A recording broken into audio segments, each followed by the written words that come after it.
I didn't want to grow breasts. I didn't want periods. How big were they before you got them chopped off? They were double Ds. I've spent about £60,000 on my transition in the last 10 years. A man that identifies and dresses as a woman but still has a penis, do you think he should still be allowed in female spaces? I think the correct term is she because they identify as female. Are you saying consider yourself something and that's what you are? Where do you think trans women should go to the toilet?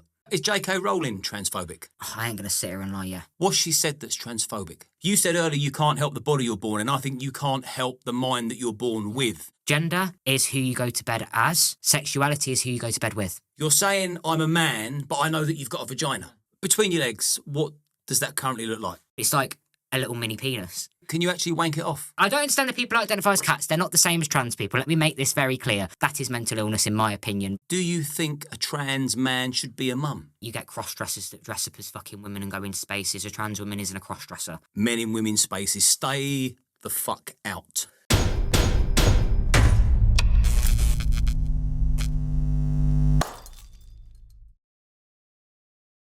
I want to say a quick thank you to our sponsors, Gold Seal. I use their products every single day, and now I finally get to work with them. I use their products for anti-inflammatory, reduced anxiety, better sleep, and mental clarity. I'm going to put a link to their website in the description, along with a 10% discount code for you to take advantage of. Go and have a look at their website, see if there's anything in there for you. I hope you enjoy this week's episode, and good health. Dimitri. Nice to meet you. Nice to meet you. Thanks for coming on. I appreciate and admire your courage to come on to a podcast and share your story with me. I've had a trans woman on, and now I have a trans man on for balance. Very keen to find out how you was once, you was born a female, now you're sat opposite me looking very manly with a beard. So let's take it back. People are going to want to know about your upbringing, your childhood, your parents, any trauma, any abuse is going to be an obvious question. So for me, I came out when I was 15 years of age. I come from, which is going to shock a lot of people. I think a lot of people think trans people come out because of trauma. I ain't going to sit here and say there are some trans people that do come out because they've been through trauma. I'm not one of those. I come from a two-parent background that both my parents are still together. They're happily married. I've got a little brother who's studying at university. Like, I didn't have a bad upbringing. Like, my parents always supported me, went to a good school, went on nice holidays. But for me, coming out was a bigger thing because my dad's part Italian, very Catholic, so there was a religious element for me coming out. The only bit of trauma that I'd say I'd gone through is I was sexually assaulted at 15, not long after I came out, by two black lads who, shocker, government didn't do anything, police didn't do anything, gave them a slap on the wrist. I then had to go back to court in 2019, considering looking the way that I do now.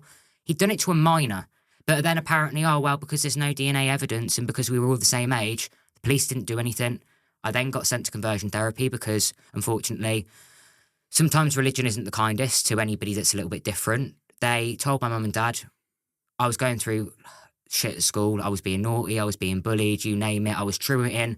I was getting myself into all kinds of trouble. And that was just purely because I wasn't happy with who I was. There wasn't that education. I come from a small place called Stratford-upon-Avon, going to a Catholic school. I didn't even know what a gay person was, let alone a trans person. And it just came from me Googling, quite literally, I feel like I want to be a boy. And then it splurged out transgender. And I spoke to my mum and dad about it. They said, listen, whatever you sort of want to do. My dad didn't really understand it. My mum, she wasn't surprised. I was always into football. I'm surprised my dad was shocked though, but I feel like fathers have it harder because my dad had to get used to, he hasn't got a little girl. He's now got a son. And it was quite hard for my dad to get his head around. Like, he's one of those that's very traditional, old-fashioned values. My dad's 61 this year. Is he feminine? No, he's very much typical bloke's bloke, goes to the football, goes for drinks with the lads. Like, he's sort of, what you say as a viewer of your podcast is very similar to what my dad's like. So it came as a bit of a culture shock for him. He didn't really know what to do. And it was very much of a stage of, is it a phase? Is it just mental health? Like the stereotypical. And my dad was one of those that he didn't believe in mental health till he lost his mother. And then what, did he have a problem with his? He had a problem with his mental health. He nosedived, like losing his mum. And then we lost my uncle 6 months after to testicular cancer. Like, it was a lot on my dad. And until I had top surgery, which is obviously removal of my breasts, I think then he started to realise. And it was a U-turn for me because with the way that the news is at the moment, obviously, we've all seen it. Trans people are predators, this, that and the other. my dad rang me and he went, well, if they've redefined what a biological woman is, that's essentially saying that trans men are biological women, and they're expecting somebody like me to go into a female space. Like, for anybody with daughters, I'm not being funny, I look like a bloke. And if I go into a toilet looking the way that I do, I'm going to get women blooming out with their pitchforks, left, right and centre. Like, for me, everybody always talks about people like myself wanting to invade these spaces. I went for a hysterectomy back in November, and I categorically said to my surgeon, do not put me onto a female ward where you have got victims, you've got women that have been through DV, women that are in for emergency surgeries like myself for hysterectomies. They have gone through trauma with men. That's not my space. Even though I was born biologically female, and yes, it's a biological female operation, that's not my place to be in those spaces anymore.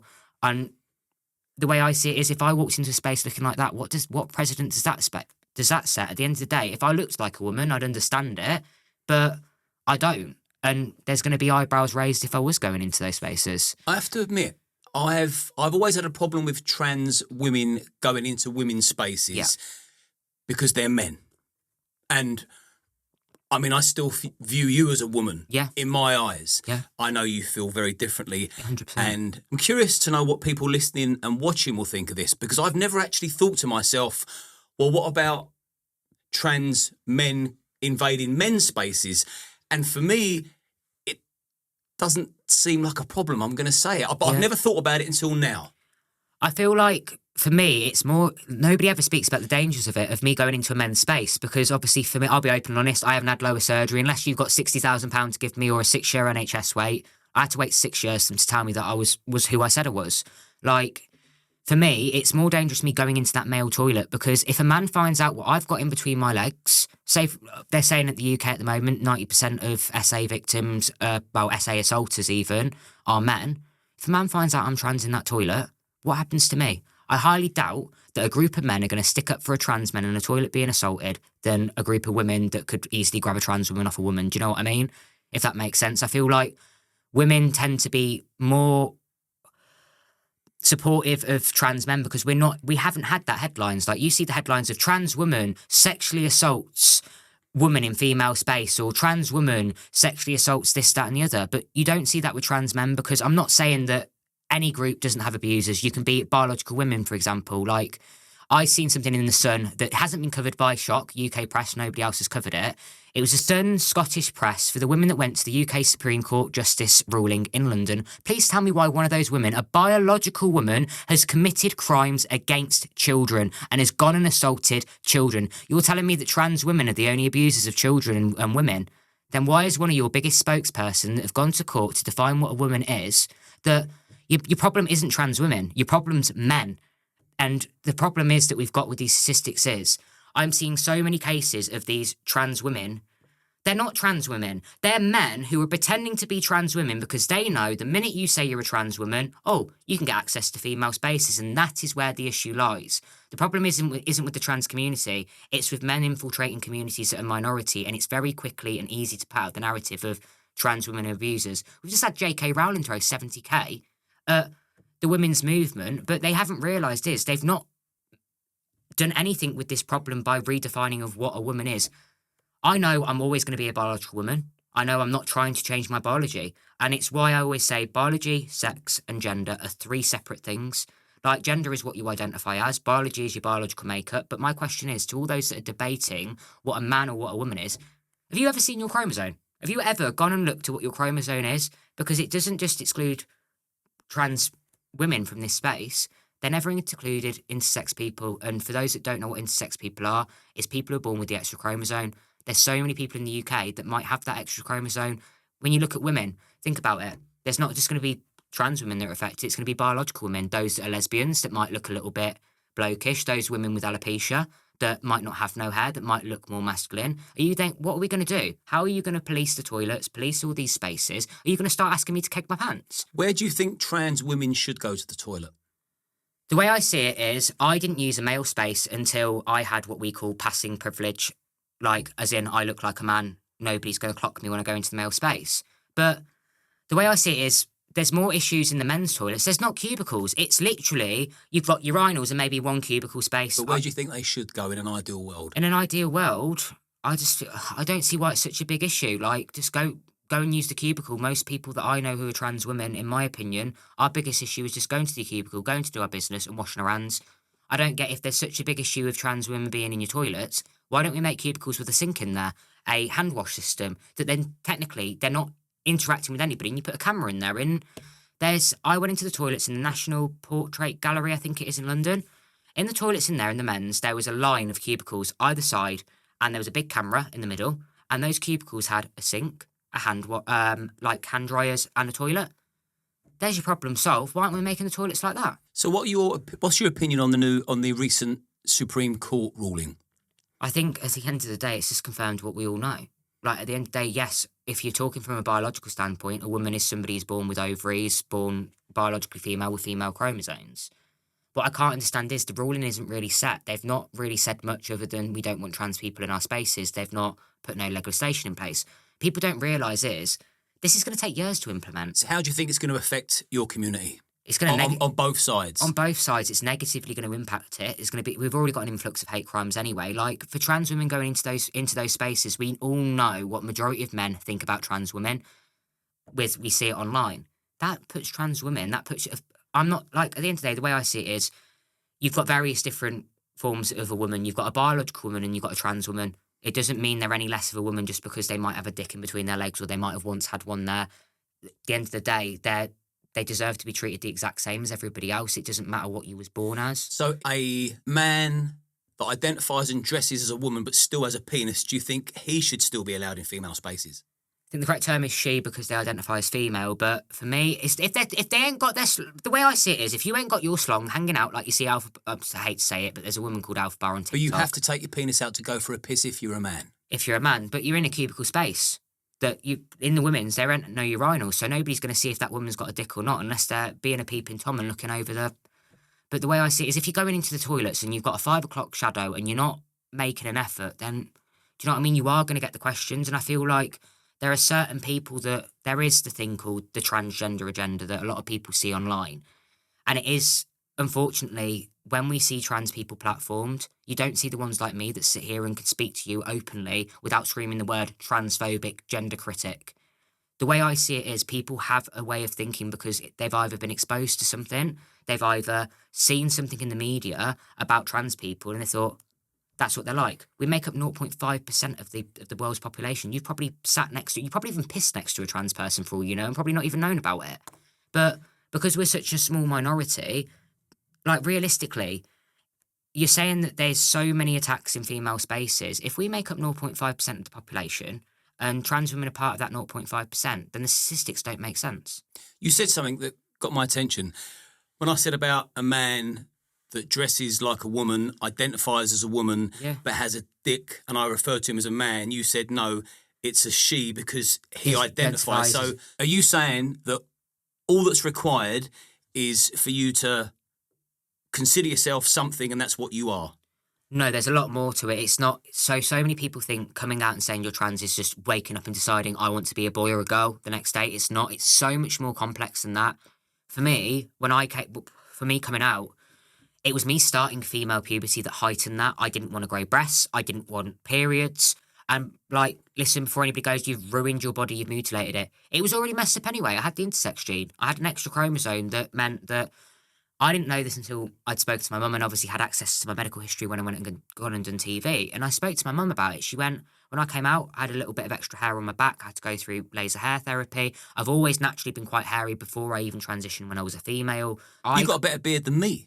I couldn't grow a beard like that. It's all down to hormones, but it's just like, there's not that much difference between ourselves. For me, even though I'm on a hormone that you're naturally used to making, the same thing goes for me. If it wasn't for my dad's side of the family, they always say it's either off your dad's father or your mother's father. If they can grow facial hair, you can too. What is the hormone that you've taken that grows that beard? Testosterone. So I have to be on that for the rest of my life because I've had the hysterectomy, which means that they've removed my whole female anatomy. So my reproductive system, my cervix, my ovaries, my womb, and my fallopian tubes, pretty much all of that went. So that whole beard line is just down to taking testosterone? It's down to taking testosterone, but it's what I call a lucky draw. It's the same for biological men. Some biological men might come from a father that's got a big, thick, hairy beard. Take my little brother, for example. My dad's very hairy, but my little brother can't grow much, but I can grow a full beard. it's all down to genetics, even when it comes to transitioning. So, Is your mum masculine? no, my mum's really feminine actually. Like, she's a nurse. She went from starting off being a nurse to then going into schools and being a pastoral lead whilst me and my brother were at school, so she could spend time with us during school holidays. She's then gone back into nursing. But for me, my mum's always been really feminine, and she's always sort of said to me, like, listen, as long as you're happy and as long as you're not hurting anybody and you're not offending anybody, then I don't give a shit what you want to do. She said, as long as you're just being yourself and you're not doing any madness like I keep seeing online. And for me, if it was not for my mum, I would not be sat here having a conversation with you, let alone. But secondly, I wouldn't have my social media, because I feel like so many people are scared to speak to a trans person, because so many people go, oh, well, I'm not speaking about that, or that's transphobic, or that's this, that's the other. What is transphobia? What I actually is hate it? the word transphobia. But what is it? It's basically the best way to describe it is, if you're transphobia can be classed as anything. It can be classed as, say, for example, you outrightly calling me a woman, or using my previous name, which is called a dead name. That's what classes basically, it's attack on someone's gender identity. So anything that's saying that they're not the gender they now identify with. But the word transphobia means fear of trans people. I don't think people are scared of trans people. I think they're scared because they don't understand us. But that's why conversations like this, because so many trans people think speaking to echo chambers and speaking to our own community is going to change the fucking world. It's going to change people's opinions on us. No. Having conversations like this with people that might not necessarily have probably met a trans person or sat down and spoken to one is what changes people's views. We can't just appeal to a minority. We have to appeal to a majority as well, and sit there and go, why do you think that? Rather than going, you're transphobic, you're this, that and the other. So for me, and I'll ask you another question as well, whether you think I'm transphobic, because I've never thought of the difference between trans women invading women's spaces and trans men invading men's spaces. So for me, if a trans man was to enter my space, if I was having a piss and you walked in the toilet, I wouldn't give a solitary fuck. It wouldn't bother me. That's kind of double standards. But if I was waiting outside a toilet, I was at the shopping mall and my mum was in there, and then I saw a trans woman walked in there and I could see his meat and two veg beneath his skirt, I would go in there and remove him and say, you're not going in there. Yeah, no, 100%. So, A, does that make me transphobic? And have you seen bias between the two, trans men and trans women? There's definitely bias. There's definitely trans men we don't get as much shtick, because I feel like, I'll be honest with you, a lot of people still see us as women. We're not seen as a threat. That might be why. But also for me, a lot of trans women that I know, a lot of them tuck. A lot of them strap their, in between their legs, and most of the time you can't even tell with some of them but it's like, this is the thing. It's like you said, with me, you wouldn't be bothered. You can't tell. Trans women have it so much harder. They have it easier with the surgeries, because they literally just have to, if they're having lower surgery, all they do is split down the middle of the dick and tuck it inside to make a hole. With me, no, they have to take a graft off either your forearm. I'm covered in tattoos. That's not possible. Off your thigh, your stomach, or your buttocks. And there's two different types, but I'm opting for phalloplasty. But that's 3 different operations. What is phalloplasty? It's basically the construction of a penis, which not many people realise. They think it was just created for trans people. That surgery developed from one of the world wars where biological blokes like yourself, got their dicks blown off in the army. That's where that surgery actually developed from. So people who are saying all these medical people are creating these surgeries for trans people, they're not. Double mastectomies originally used for people who have had breast cancer or at risk of who might carry the BRCA gene. That's now used for trans men to have top surgery. Breast implants. Women who are insecure within their own body, who might want bigger breasts. Trans women end up with breast implants if estrogen doesn't help them naturally grow that breast tissue, because like men can get breast cancer because they have that natural breast tissue. Estrogen increases that. This is the question that I've got is, why are people so bothered with what surgeries that trans people are having on their bodies, but you guys are having the same surgeries? Women are getting designer vaginas, breast implants. You've got men that have gyno if their testosterone's too high, because I'm pretty sure a lot of the bodybuilders don't know. If you inject too much testosterone, your testosterone converts back into estrogen. That's why you get guys with man boobs, because their testosterone levels are too high.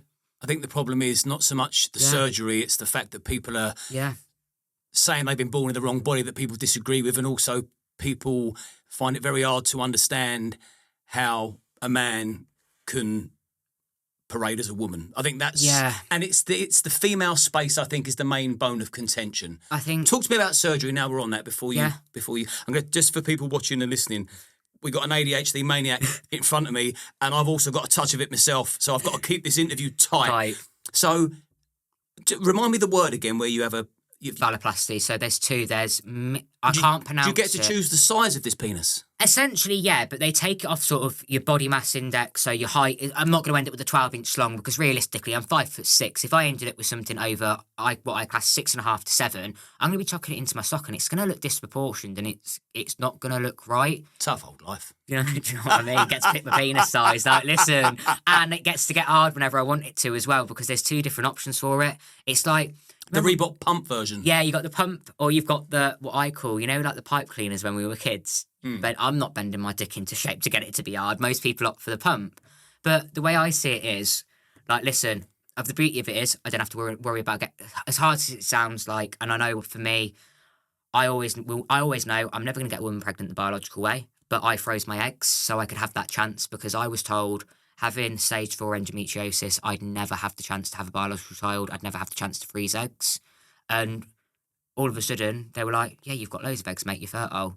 Froze it before top surgery and literally went egg retrieval, top surgery, 3 years later, hysterectomy, now on the stent for bottom surgery. What about the testicles? How on earth are they getting plonked in there? So, when guys have testicular cancer and they end up with testicular implants, it's the same.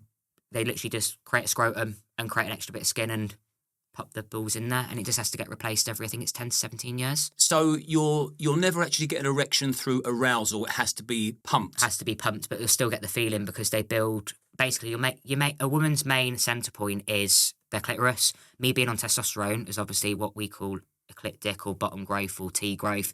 It's made, obviously, my clit a lot more sensitive, and it's about that long. Because obviously, if women were to go on to testosterone, where some female bodybuilders go on to steroids, the same thing happens with their clit. It gets bigger, and that's where the centre point of the feeling comes from, because they'll build the shaft off, essentially, and they build it up.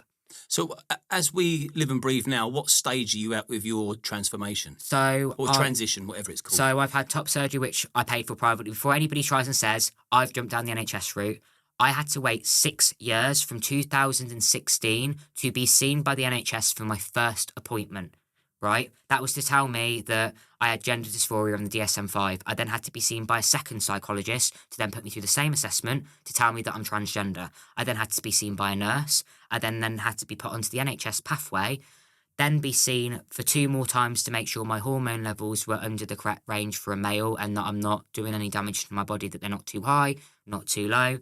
I then went for 3 months ago, my first appointment with a psychologist that explained the different types of lower surgery for trans men, what I wanted from it, was I mentally ready. I then have to attend 3 group sessions, which are with other trans people at the gender clinic, to make sure that I am mentally ready. Because for me, it's a big, big surgery, and I've now got to wait for my second signature by another psychologist. I then will go down to London, have a meeting with my surgeon, then to get put on another waiting list, to then wait for my surgery. Like, I paid £6,790 to get my chest removed, and I've worked out with the price of my hormone therapy, with my top surgery included, I've had a little bit of filler here and there just to make me have a little bit more of a masculine jawline. I've had my top surgery scars, microneedle to make them fade. I'm getting my nipples tattooed next month. I've spent about £60,000 on my transition in the last 10 years. Wow. So, between your legs, what does that currently look like? Currently still got female anatomy, but it doesn't look like your stereotypical female anatomy because I've been obviously on the testosterone. So that's enlarged your clitoris? Enlarged my clitoris, which I ain't gonna lie, nobody ever talks about. Wearing boxers can be really uncomfortable because when it chafes, and it's horrible as it sounds, I get like that morning wood, so to speak. I get that morning horn from being on testosterone. It's increased my appetite, it's increased my horniness, but also I've noticed things from even transitioning into a male. When people talk about male privilege, we don't really have that privilege. And for me, I've noticed the way that I look, I have to be careful when I'm walking behind women at night. I still get the judgment of if a woman hit me, and I've been through abusive relationships where I've not hit a woman back because I'm petrified. If I put hands on a woman, I'm seen as a man in the eye of the laws now because I've had my gender recognition certificate, which means that I've legally changed my gender, which means my gender marker on my passport, my NHS says male. If I'm seen as in the eyes of the law as a man, and I'm hitting a woman, even if a woman hits me, I've even noticed men don't talk about mental health. the amount of men that I am friends with that aren't even trans that will not sit there and speak about their mental health because it's still seen as weak and because there's this whole stereotype around what being a man is.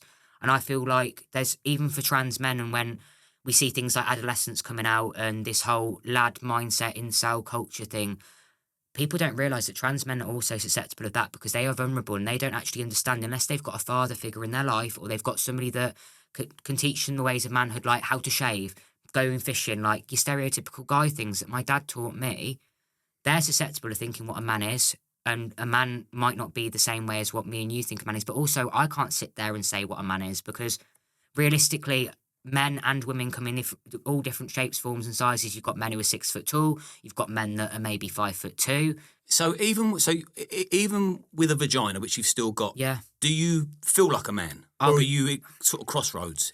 I always say gender dysphoria, which is what I suffer with, and ain't gonna lie, I'm always gonna suffer with it. It's something that you can't get rid of, and that's trauma within itself. Like for me, I hated my own body that much. I wanted to change it, and do you really? I always say to people when people say trans is a choice, do you really think I'd be wanting to be born into the wrong body, put myself through intensive surgeries, put my through a lot of fucking shit on the internet as well? Because do you think that I've not seen it? I seen your comment section earlier, but do you know what? That is stuff that most trans people. I just say I'm not responsible for them. Oh, I know. I know.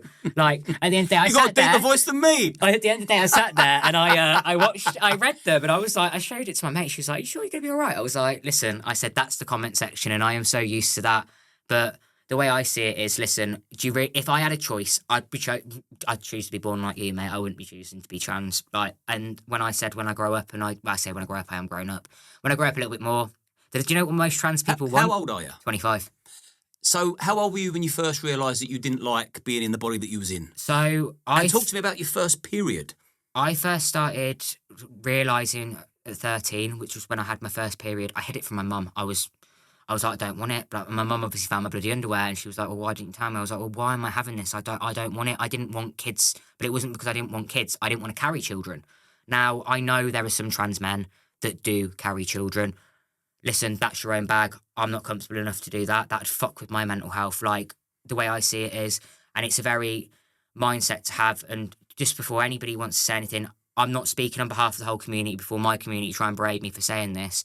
I've always seen, womanhood as, in terms of, carrying babies, that's a woman's job. I understand there are some trans men that do it, but for me, I couldn't do it. I couldn't think of anything worse than carrying a child for 9 months looking the way that I do. Do you know what I mean? Well, also, here's a bizarre question I never thought I'd be asking somebody. Do you think a trans man should be a mum? I'd say there'd be the thing is, even for me, even if I'm not carrying, on the birth certificate, I can't get put down as father. Neither can a trans man, or even a trans woman can't be put down as mother and father on that birth certificate. We're put down as parent 1 or 2. Same with anybody that's LGBT. I'm thinking more to the point of, because we'll call a spade now. Yeah. For somebody to actually want to change their sex to the opposite one because they're so uncomfy in the body that they're in, I would say, and I'm not a professional, but you can answer it. Yeah. Is that a severe mental health issue? It doesn't seem like a mild one to me. And so the question is, should somebody with that severe bad mental health be responsible for a baby? At the end of the day, I feel like mental health is so common nowadays. Like, I wouldn't say that being trans is having mental health. There's a spectrum. There's a spectrum, of course, but I know plenty of trans people that are brilliant parents that suffer with gender dysphoria. I wouldn't even call it mental health. Do you know what most people's mental health come from who are trans? It's not from actually transitioning. It's from how normally what we go through in terms of a transition isn't easy. Like, I had to get used to naturally, well, not naturally, but being on testosterone at a higher level than I'd ever been on. So imagine I got the roid rage. I got the not knowing what the fuck was going on with my body. My whole body was changing. Did your personality change when you was on test? When I first started, yeah. And I will sit here and I'll openly say it. I was an absolute fucking arsehole. Like, I was verbal. Like, I was just very much like, wasn't aggressive, so to speak, but I was more like, I just didn't give a fuck about anybody but myself. And I became very much in what I call it, a toxic trans era. And for trans people, I met what everybody calls in the trans community a trans fairy godmother, a trans fairy godfather, which is somebody in the community that has been transitioning for a lot longer. That came in the form of my best friend Dee, who's a trans woman, and she developed me a backbone. one of the reasons why I'm sat here speaking in front of you is the fact is I don't give a fucking shit what people say about me. Listen, people can call me a biological woman. Crack on. I know my biology. I know in 100 years they're going to dig me up and find the bones of a female. Do you think I really give a shit? I'm living as a trans man now for nearly 11 years. I'm happy as I fucking am. I couldn't give a shit what anybody else says. And I wish trans people would stop giving so much of a shit what other people think about us, because we didn't fucking transition for anybody else. We transitioned for ourselves and to make ourselves feel comfortable within the own body that we were born into. There's plenty of people that will go, oh, well, it's a sin against God, this, that, and the other. You're saying that God made you in his image and likeness. God sometimes can get it wrong. I've sat there and spoken with my priest as well about it. Like, it's good that you've got the self-awareness that you're not kidding yourself. No. I think that's a big bone of contention for people, because it's an insult on people's intelligence. Yeah. And you're not doing that. You're owning it.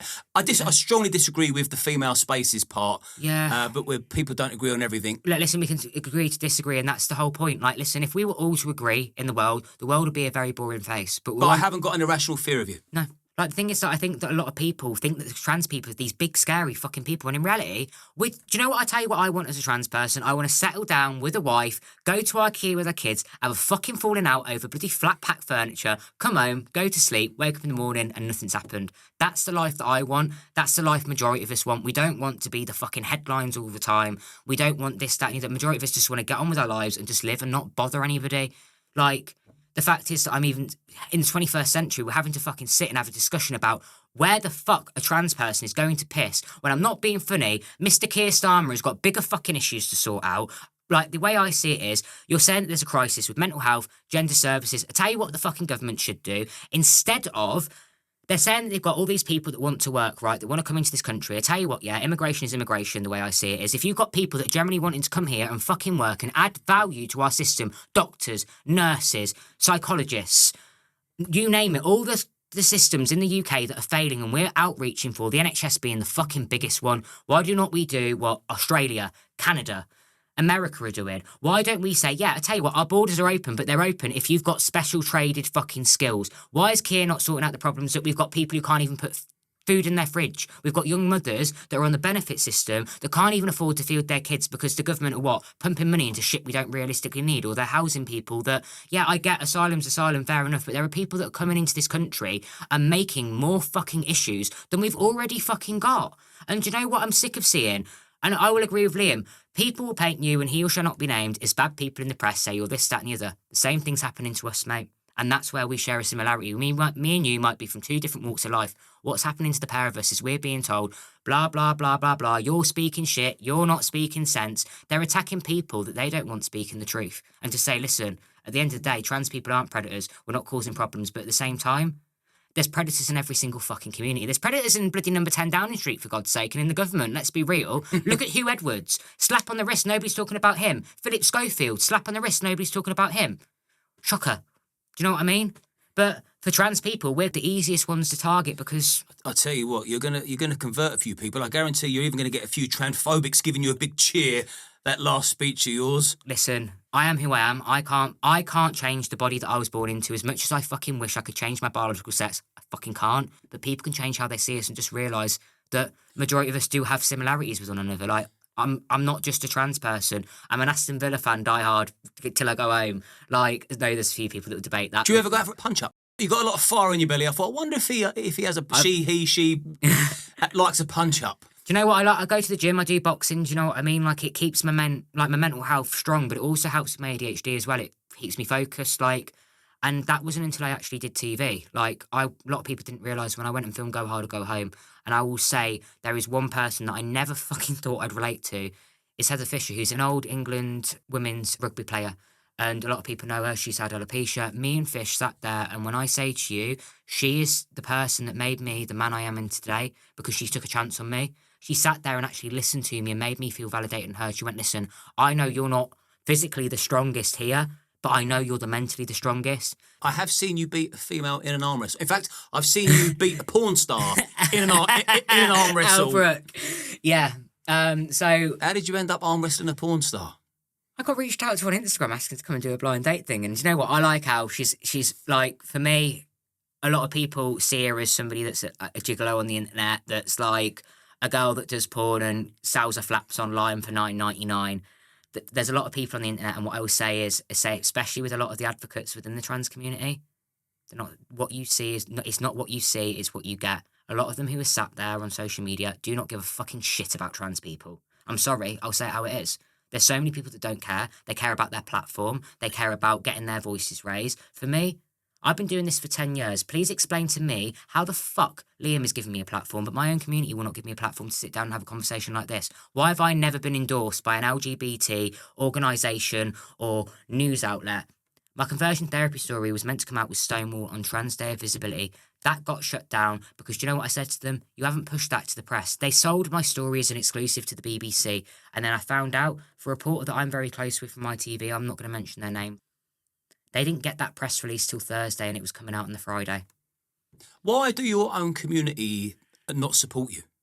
Do you know what it is? It's because I'm not a lefty. I'm not a Lily Tino. I'm not a Jeffrey Marsh that we see on social media. Lily Tino's the one who literally sits there and talks about her fucking penis with cake popsicle sticks at fucking Disney. That is the people that are getting pushed. And that's why people think that trans people are all this, that and the other, when we're having absolute fucking dickheads that are being platformed, getting all these views. A lot of people who watch your watch this might know this reference of a woman that's, a trans woman that's called Alphaba Orion Dorothy, who has made zero effort towards the transition, sits there, and there's a video online with her, out, makes zero effort, has had so much fucking money off TikTok, saying that she's going to pay towards a transition and has done fuck all. That's why people think trans people are the way that they are, because they see people like that are fucking idiots on the internet, arguing left, right and centre.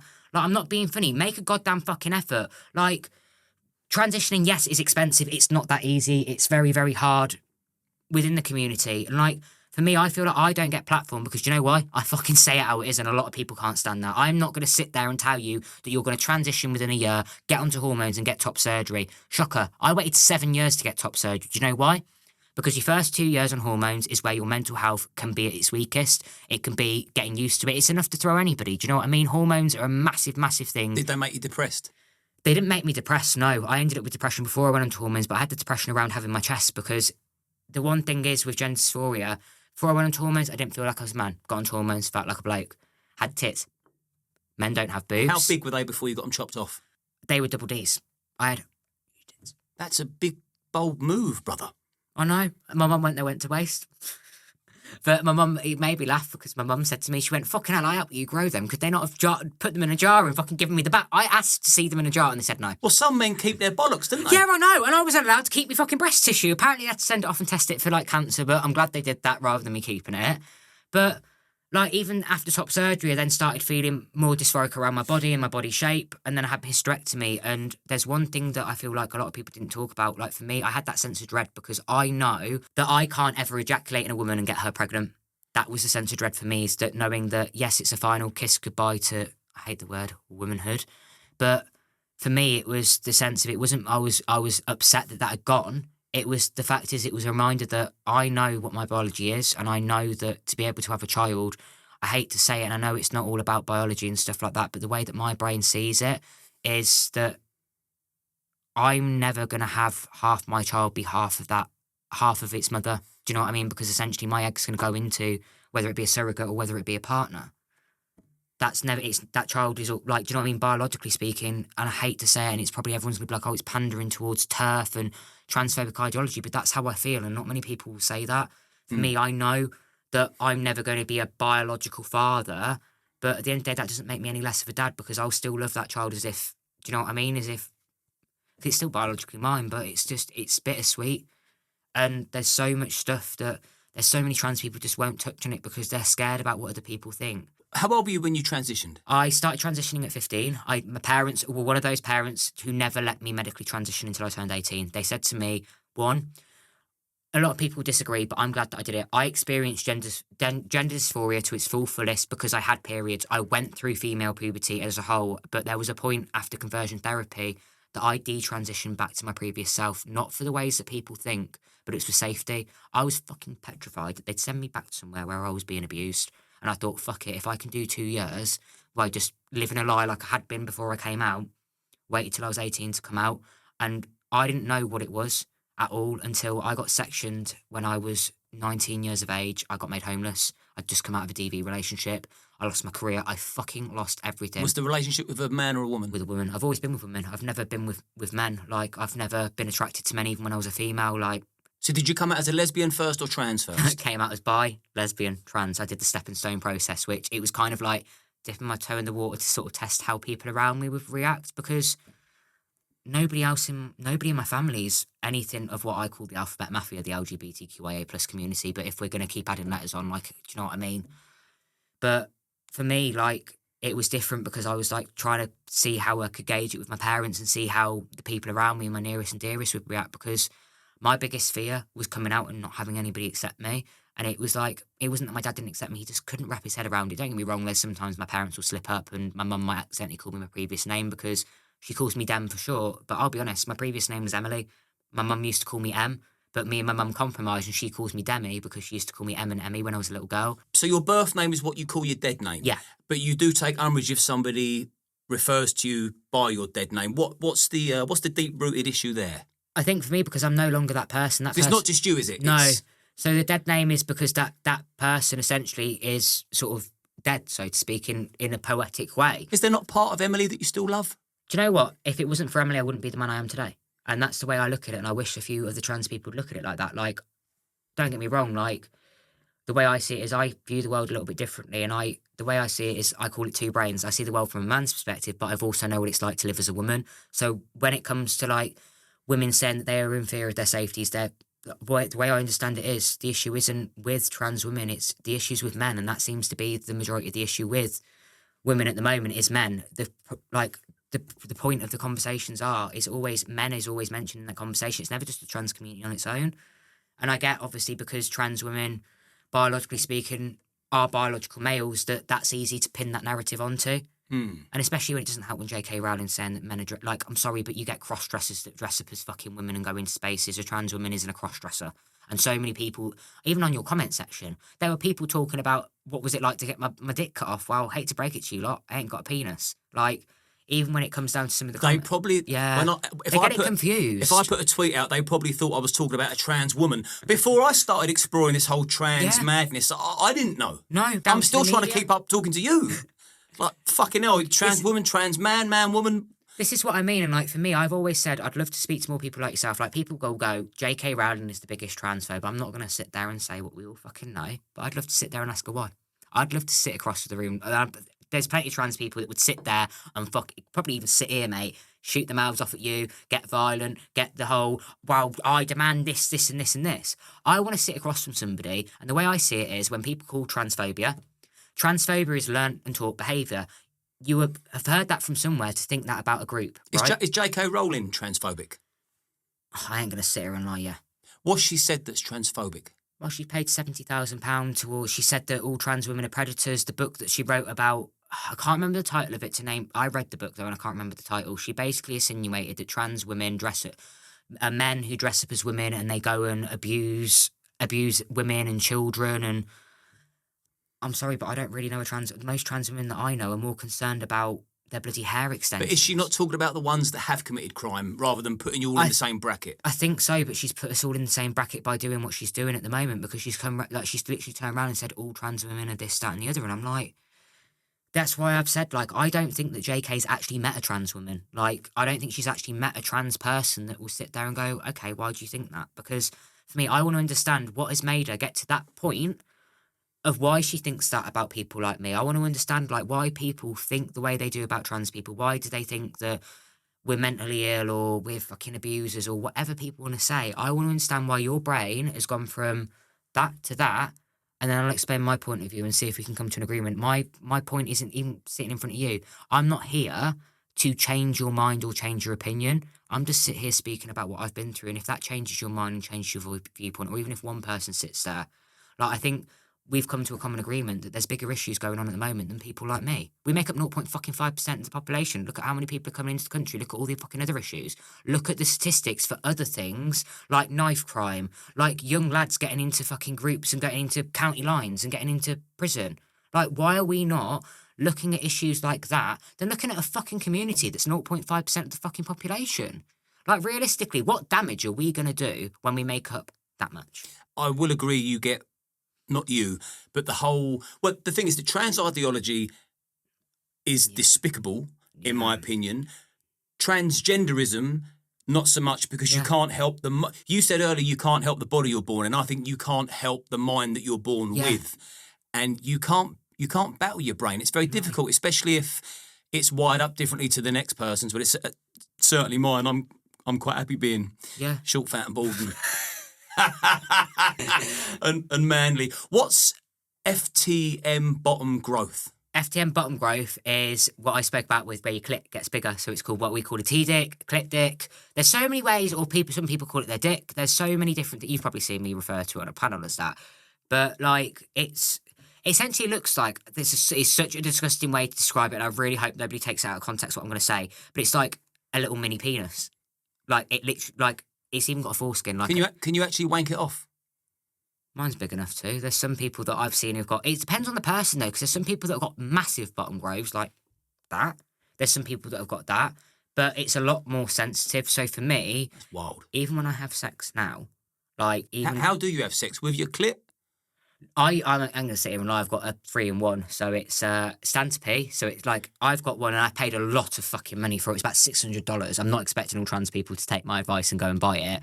But it's from America, and they basically you can patch your skin to like make it the same colour, and it's an adhesive. It sits in your pants. It looks like you've got a bulge. You can also piss out of it, and then there's a little rod you put in it, and you can penetrate with it. And it looks like a penis as well, and you can design it to have like hair and everything. Swear to God, and you can't even tell. So like, there's things like that. That's what I use anyway. Bespoke penis. A bespoke penis. Like the way I see it is, listen, like I'm basically getting to create myself in a way that I'm being able to create myself as a man in the way that I fucking want to. But my main concern is, listen, if I'm sat here living my life unapologetic as me, not giving a fuck, not really bothering anybody, why does that have such an impact on everybody else's lives? Because realistically, are they going to fucking meet me? No.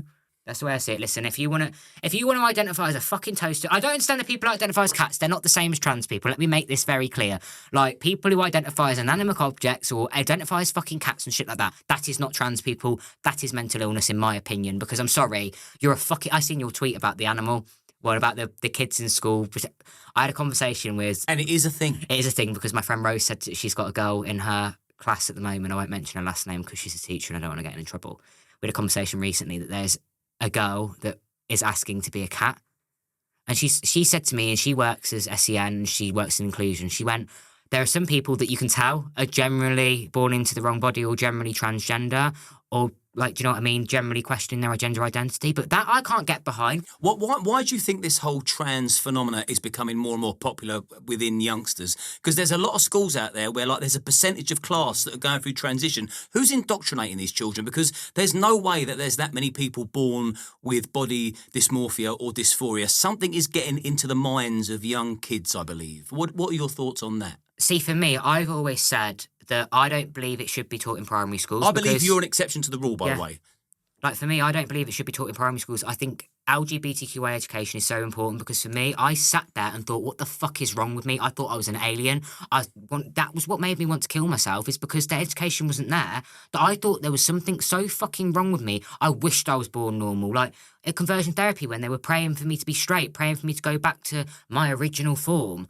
Shit like that made my mental health bad because I thought, fuck me, am I just some fucking alien? Am I a test tube? I didn't know what I was feeling was normal, that there were other people out there that suffer with gender dysphoria. I didn't know that what I was feeling meant that I was born in the wrong body.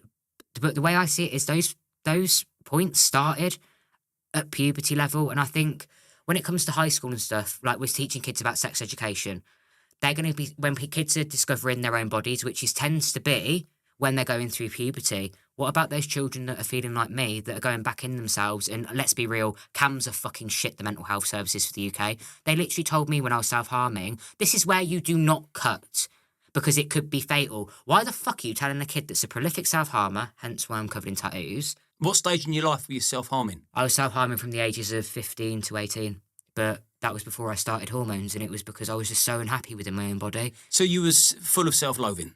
I didn't feel like there was a place for me in the world, and still, don't get me wrong, at the moment, sometimes I don't feel like there's a place for me in my own community at times because there's so many people that a lot of my lot, you'll probably see them comment on this, that will say we can't understand why Demitri and other trans men aren't being platformed. And the one big thing that I say about my platform is I speak for those that have not had a voice. I speak for those that have been silent, but I also speak for those that don't come from the privileged backgrounds, that haven't kissed these other activists and advocates' boots. When you look at social media and you look at trans people speaking, I'll ask everybody one thing. Why are we seeing the same faces and the same voices?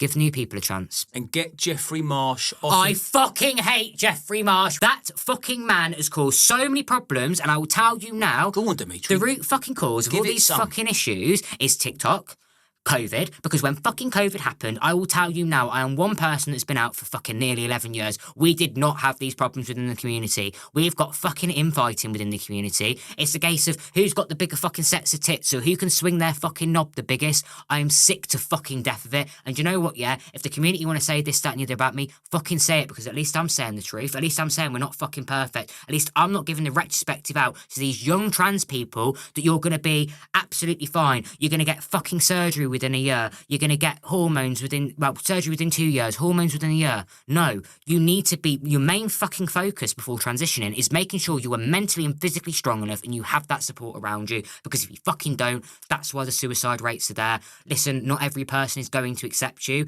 and the moment you realise and wake up is stop fucking playing into the mindset of what other people think about you as a person and just fucking be yourself. Who gives a fucking shit what people think? If your own family don't want to be there, fuck them. You've got other people.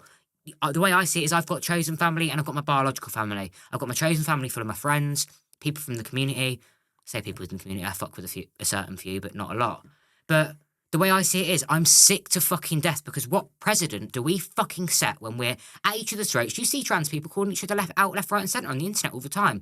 The fact is that I get told, oh, you're problematic, I'm controversial because I sit there and call out the bullshit.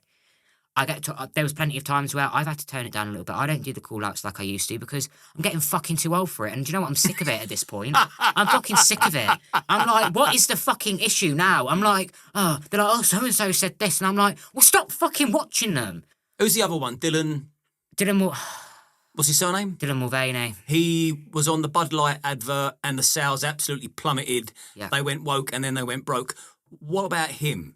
I mean, has he... She's had the full... I think she's had... I'm not going to lie, I don't really like Dylan. I know that's a little controversial opinion to say, but I've never liked Dylan. Fuck Dylan. The way I see it is, like, have you not noticed how it is very much when you see trans people in the media that are very big followings, right? And I'll say this, and I don't give a fucking shit about it. You will never see a trans person that does not pass in a position like I am right now. Because I'll tell you why. It's society standards. And I think it's disgusting when you've got trans women sat here speaking about trans women's rights, when realistically, if you fucking pass and you look the way that you identify now, like myself, it's not going to fucking affect me. I'm still going to go in the blokes' toilets for a fucking piss because I'm not being funny. I ain't going into a female space. And you've got your stand-to-pee device. I've got my stand-to-pee device. Like, I'm never going to urinal. I can't, and this is, I literally said it to you out there. I can't stand urinals. What is the fucking fascination of men standing in a fucking queue to go for a piss? Like, can we not just have cubicles like the women's? Men like to know where they rank. They're not... Yeah, but isn't it gay to look at another man's penis, though? Like, I ain't going to sit there at urinal when I get my dick and look at... I don't want to look at another man's penis. I have to sit there in bloody... my appointment for lower surgery and look at all the different penises I could get. I've seen enough dicks in my fucking lifetime in that slide to be sitting there. You know your lower surgery, have you had your eggs removed? Yeah. Okay, so what did you notice after that? That must have fucked with your hormones and your mind, well, everything. What were the side effects from that, mind and body? So I ended up really fucking bloated, like really bloated. Like even though I had my hysterectomy now, even egg retrieval was a lot. Like I had to come off hormones. So essentially, coming off hormones was the worst fucking experience of my life. And I always say if there's a trans person watching it, do not fucking do it. Do not do it unless you're mentally strong enough, because I fucking thought I was. It was a lot. I'm not ashamed to admit it. When I was filming my TV show, BBC lost my mental health medication. It was a mood stabiliser because my moods were like that. I've been on hormones for so long that I had to get used to having a fucking period again. That was horrible. Like female puberty, my breasts even grew. I was originally like a C cup, like a C to a B cup, having estrogen back in my body, and then I had to inject estrogen into my stomach to obviously fertilise the eggs. But the one thing I can't fault is the NHS were really, really nice about it. And I said to them, listen, I said, like, I know I've got to come to the women's hospital. I said, but can you do me early so I'm not around women? Can you book me appointment times that I'm not, because I didn't feel comfortable, not only for myself sat there, but like the looks like going to a fucking gynecologist is the biggest thing for me. Like when I used to have to go, I'm sat in a room full of women and I'm looking like the bloody odd one out. And they're probably looking at me thinking, what the fuck's he doing there? As much as I'm looking at them thinking, I don't want to be there. Like, and for me, there was a lot to do with my mental health. Like even after my hysterectomy, there's things on social media. I had a mental breakdown. I ain't going to sit here and sugarcoat it. The NHS was shit. They literally they told me you're going in for your surgery. And bear in mind, this was an emergency surgery. It weren't elective. Like I had endometriosis. Like after my egg retrieval, I killed my left ovary. Completely killed it to the point where I was in constant pain. I was literally 16 stone in weight, completely bloated. I'm now 12 stone, make that make sense, because it was all my endo weight.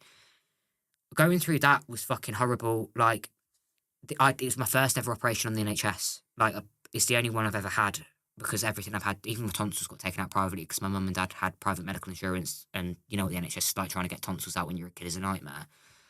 But even that, like, I haven't been seen by the NHS after a hysterectomy, after a major fucking surgery, bearing in mind, removing my whole... Got back to the ward. They left me with a fucking catheter in. I'm autistic as well. And imagine, I'd never had a catheter before. It was fucking hurting me. I was like, I need it out. It got to a point where I had to wait for pain medication. They sent me home, no pain meds. I still had morphine pumped in my system. They sent me home at 8 o'clock in the morning. I'd come back onto the ward at 10 p.m. at night. You're telling me I was not pumped full of fucking medication? Then they'd leave all my medication. They expect me to drive half an hour back to the hospital. I'm like, get fucked. They then call me going, oh, really apologetically. I put a complaint in with Powers. I'm like, how have they done that? My surgeon in the morning didn't even come and speak to me. Do you know what they said to me? Well, you're well enough. You've been up and about. Do you want to go home? We need the bed space. It's actually one of my questions was, when you was in hospital, did they treat you like a hero, a patient, or a leper? A leper. I got put on the elective surgery ward in a side room. I said to them, can you not put me where there are the specialists on I hate to say it, the women's ward, but there's side rooms on women's wards that were separate rooms that I could have been on. Why did they not do that?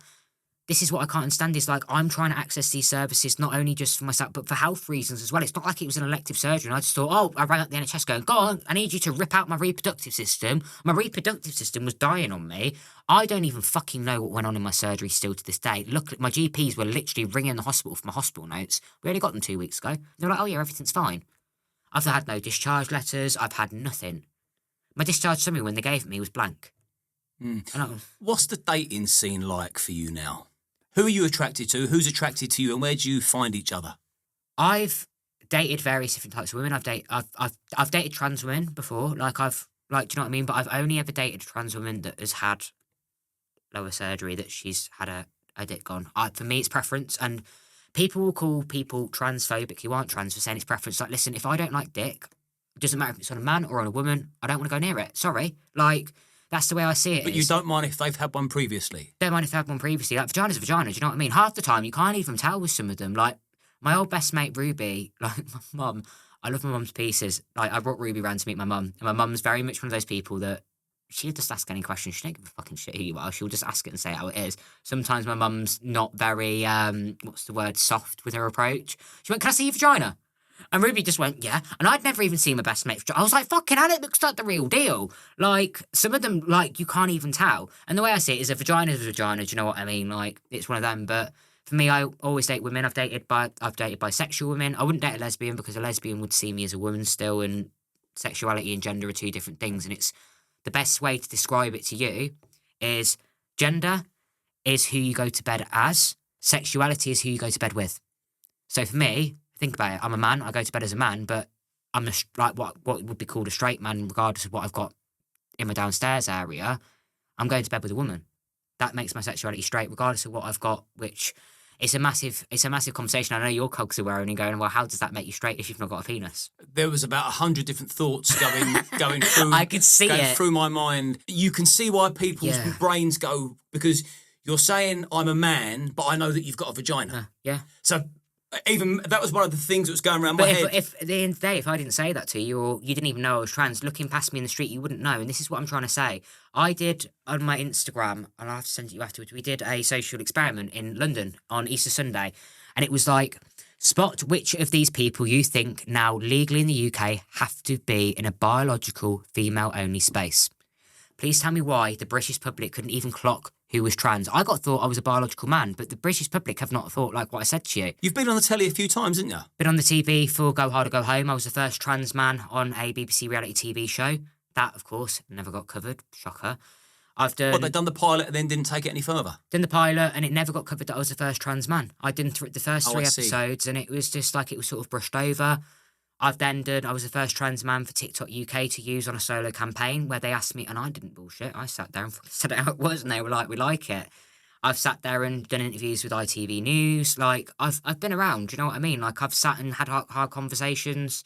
I've done things that a lot of trans people are too bloody scared to do. Do you get a warm welcome wherever you go? Normally, yeah. I've only ever had transphobia once in person, and it was recently, and it was my old neighbour. I will say it. He's a fucking arsehole. He caused me hell on fucking earth where I was living for 8 months, right? We used to be friends. He found out I was trans, had a fucking massive issue with me. I was like, what the fuck? Come out with a baseball bat. He thought my mum was Muslim because my mum's a little bit tanned and told my mum to fuck off back to the mosque and he was going to set fire to the mosque. I was like, what the fuck? He even came out and had a go at my dad. And my dad turned around and went, you're going to go and have a go at my son, you come and have a go at me. He wouldn't even come out of his fucking house, but come out with his house to battle me with the baseball bat. But when my dad was there, I wouldn't say fucking boo to a goose. And I ain't going to lie, the only man that I am scared of is my fucking father because when he shouts, I've seen my dad get angry once and it's not a pretty sight. Like, he's got very much the Italian fire temperament where he's very, very protective. Like, I've seen my dad shoot down people who have said shit about me and it's not been expected. Like, do you get much grief? Not really. Like, I think for me, I don't cause much problems. Like, at the end of the day, like, my little brother got a lot of grief at school and it really, really did struggle our relationship until about 2 years ago. But it's fucking kids at his school being dickheads because what they see me on social media, they're like, oh, your brother's a tranny. I'm like, do you know what I turn around and say to people? And it's going to make you fucking buckle when I say this. I go, I'm a tranny with a fanny, and what the fuck are you going to do about it? Because so many people will not use the word tranny from the trans community because it is deemed as a transphobic slur. For me, if they can reclaim the N-word, the black community, then why can't I reclaim the T-word? You should reclaim it. The way I see it is so many trans people will get transphobia online because they pander to it. They'll start calling out the videos. They start replying back to the comments. I've done it. Maybe I put up a video once about the transphobic shit that I've had online and people saying the typical shit. I want to hear somebody who is deemed as transphobic come back to me without telling me that they're going to dig up my bones in 100 years and they're going to find a female, that I'm biologically a woman, that you can't change my chromosomes is. But the one thing I want to ask people is, even like none of us have seen our chromosomes. What person has said put their chromosomes underneath a microscope and gone, that's what a chromosome looks like? I don't even fucking know what a chromosome looks like, and I'm a trans person. Going back to transphobia, because I'm very intrigued in all these phobias, because I fucking hate the word phobia. Well, I've been called them all, and the thing is, I don't think you are. Well, I know I'm fucking not, but what I want to ask you is, other than the guy that had the baseball bat, have you actually met many people that dislike you because you're a transgender? Not in person, no. I've had conversations with people online where they've been deemed transphobic. They've had one conversation. Sometimes it's been even on like a live stream, and they've been deemed transphobic. So am I deemed transphobic in your community?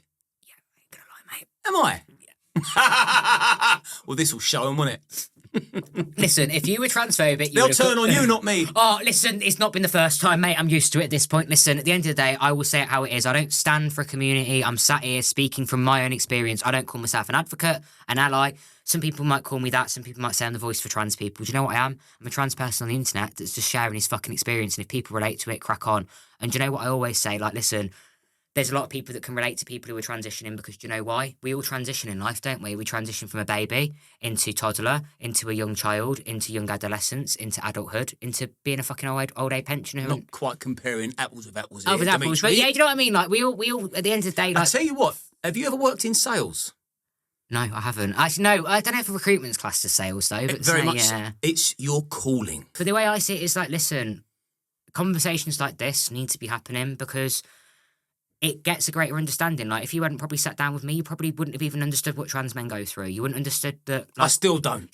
Listen, at the end of the day, I've always said, I'm never going to understand what it's like to be a biological man because I wasn't born a biological man. You're not going to understand what it's like to be born transgender because you're happy as a It's as not a what it's made out to be. You ain't missing out on much. No, the only thing that's better about the men's is the men's cubicles and toilets are a lot cleaner than the women's. Because the women's toilets are disgusting, you know. You wouldn't believe that. What's your purpose now?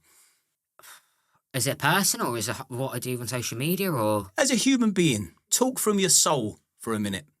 What's your purpose now? And I know that your future plans is to get the penis and the testicles and have a lot of fun with it, I'd imagine. But what's I can't wait. what's your purpose now? Have you got something in your mind that you want to do, that you're setting out to achieve? Do you want to change the narrative? Do you want to get trans ideology out of schools? What's your thing now? I think for me, the one thing that I want to do for a community is to show that we are, to show everybody else that, like, listen, we're just normal human beings that want to get along with our lives. We don't want to be a debate. We don't want to constantly be in Parliament being spoken about. But the one thing that I will say is that might actually get a few people thinking, if women's rights were debated in Parliament against just blokes, right, with just blokes in there and no woman being valid to speak on, no biological woman was able to say anything about their rights, and a right was passed or a law was passed in the Supreme Court, there'd be fucking uproar. So why is that okay for the government to speak about trans people without any of us being present? We're not a statistic on a piece of paper. We're a human being, and we're a lot more than just a fucking number that's probably been botched by bloody West Street in the absolute toss pot. Because at the end of the day, what I can't understand is if they want to speak to trans people and understand us and actually help us like the government want to fucking claim, then why are you not banning conversion therapy like I've been fucking calling? You're putting people through, and do you know why? The LGBT Alliance bankroll fucking Tories. I will tell you that for a fact. You've got people from fucking Charity, from Turning Point, for example, bankroll conversion therapy practices. But guess what they also bankroll? They bankroll the fucking Reds in a suit that are actually blues like Keir Starmer. They bankroll a lot of these people. And I tell you what, Wes doesn't want to fucking help trans people. Neither does Keir Starmer. They don't want to fucking help anybody that's fucking struggling. All they give a shit about is putting money in their own back pockets, and they don't give a shit. Because realistically, the way I see it is, Wes Streeton's banned, obviously, puberty blockers for trans kids, but this makes sense. Biological children who stay as their biological sex can still have those same hormone blockers if they're going through early onset puberty. Now, what you're telling me, Wes, that it's dangerous for trans people, but you're still giving those to children as a whole. So do you think children should be able to have these hormone blockers if they're not happy in their own body? If they, this will be the make or break for you in the comment section. For me, I think there has to be therapy done in place, because in order to come out as trans and be able to go into medication, hormonal or psychological therapy.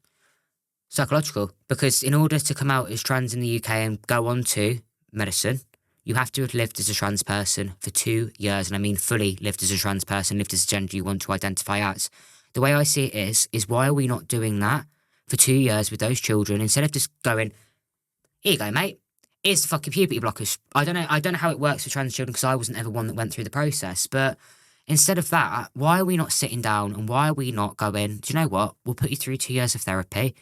If you were seen by 2 separate therapists that state you've got gender dysphoria, then there's your puberty blockers. So what age do you think puberty blockers should be introduced? From looking at studies, and I don't really understand how they all work because I've not really been on them.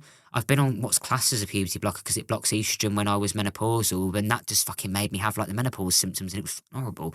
But for me, I don't know what the right age is to tell you, to be honest, because I'm not a medicalist. I don't know how the body works. I haven't studied that. If you think your brain doesn't fully form until you're at least 25. That's my age now, though, and I've known that I was born in the wrong body for as long as I can remember. Imagine next year if you thought, fuck, I've got it wrong. God, gone all this way. I shouldn't say that. No, but I don't think I ever would. But for me... Give me an age for these puberty blocker things. Because well, 16. I tell you what, if you can go on the fucking pill at the age of 16 and not tell your parents, then why can't a person change their gender and change their body? Because if you can put yourself onto the pill, which it's... The pill causes loads of problems. I got put onto the pill at the age of 11 because I was hormonal. No, I just had autism. Why? I'm glad you didn't say any younger than 16. 16. But I'm in two minds about, like, even with, like, trans children, because I was a trans child myself, but also there's part of me that says I'm kind of glad that I didn't go onto puberty blockers so I understood my body and understood that element. And there's also people that won't. There's so many people that have an opinion on it, and I don't even fucking know what opinion I should have on it. And I'm sat here and I'm meant to be a trans person in the trans community that I'm sat here going, I don't fucking know. It's difficult because there's so many... Somebody says one thing, somebody says another, and then I'm like, what the fuck? You got to go with what you feel. Have you got any regrets? I think my biggest regret is giving a fucking shit what anybody else thinks about me, because there was so long that even with social media, I give a I sit here and I will go and beat myself up, and it's like, I don't sit there and compare myself to other trans people. I used to. And I'm just like, no. At the end of the day, the way I see it is that why am I comparing to people that are like me? Yeah, okay, we're all at different journeys. We're all at different points. But that was probably my biggest regret, is just hiding away from who I was, but also dumbing myself down and not... It wasn't until I always say me speaking about my conversion therapy and me going through my hysterectomy was maybe a spiritual awakening that made me think, who gives a fucking shit anymore? Like, I'm nearly done with my transition. I'm 25. Am I really going to be kicking about on social media when I'm 40 speaking about trans issues? Hopefully fucking not, because the world might be a better place then, but who fucking knows at this point? But that's the one thing, and probably my biggest regret is just giving a fucking shit that I hadn't been platformed in the right ways and stuff. Don't get me wrong, it still fucking hurts that when the trans community says that all voices are valid, they're only valid if you're involved in certain groups, and it shouldn't be like that. That's probably my biggest regret, is not pushing for conversations like this further, because the amount of people that I've spoken to today, like out of my friends, I've said, I'm coming to have a conversation with you, they've turned around and said this could be groundbreaking for the community because it shows two people from completely different worlds, somebody who's called a transphobic, gender, everything fucking phobic on the internet, coming together with somebody from a minority group that people say you don't necessarily agree with. You've sat here treating me with respect. You haven't been a fucking arsehole. I didn't know what I was going to walk in here to. I thought, fuck me, it could be like Piers Morgan or whatever. No. But he's one person I'd love to sit down and speak to. And there's so many trans people go, why do you want to have those difficult conversations? I went, because I like the difficult conversations. I horrible as it sounds, it's like when I'm speaking, like you wouldn't see me anything else as a man. Like I've sat there and changed your opinion on a few things. Like, well, I have to say, the longer I've spoke to you, the more I've come to it's more comfortable to think of you as a man. Yeah. And that's the thing. That's what I always said to people. But I still don't think you are, for the record. I'll take it. Like, at the end of the day, like, it is what it is. I can't change your opinion. And that's not to end this on a low, by the way, because I've thoroughly enjoyed it. And how have you found it? It has been interesting, to say the least. Like, it's different because it wasn't something, like, for me, it's the first time me doing something like this. I've had to do a bit of digging, but I've tried to make it as light-hearted as possible. Yeah. And I've got no beef with anybody apart from men in women's spaces. Stay the fuck out. Well, the one thing I will say is, listen, I'm not a trans person that's been traumatised. I haven't come from a broken family. I'm not mentally unwell. Mental Slightly mad.